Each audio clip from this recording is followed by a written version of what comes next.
హత్రాస్ లో భోలేబాబా సత్సంగ్ కార్యక్రమంలో జరిగిన తొక్కిసలాట ఘటన యావత్ దేశాన్ని దిగ్భ్రాంతికి గురి చేసింది. పలువురి కుటుంబాల్లో తీరని విషాదాన్ని నింపింది.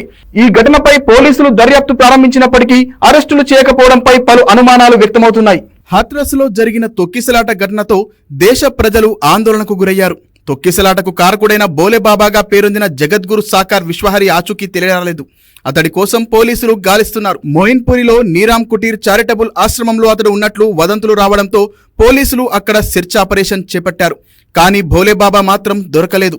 ఆశ్రమంలో 40 నుంచి 50 మంది సేవాదారులు ఉన్నప్పటికీ అతడు మాత్రం కల్పించలేదు. బాబాను చూడలేదని స్థానికులు చెబుతున్నారని మోయిన్పూరి డీఎస్పీ సునీల్ కుమార్ వెల్లడించారు. కాగా అతడు రాజస్థాన్ వెళ్లిపోయాడన్న వార్తలు వస్తున్నాయి. భోలేబాబా తరపు న్యాయవాది బాబా వేదిక నుంచి వెళ్లిపోయిన చాలా సమయం తర్వాతే ఘటన జరిగిందని, ఆ ఘటన వెనుక అసాంఘిక శక్తుల కుట్ర ఉందని ఆరోపిస్తూ ఓ ప్రకటన విడుదల చేశారు. ప్రభుత్వం చేపట్టే దర్యాప్తుకు బాబా సహకరిస్తారని తెలిపారు న్యాయవాది.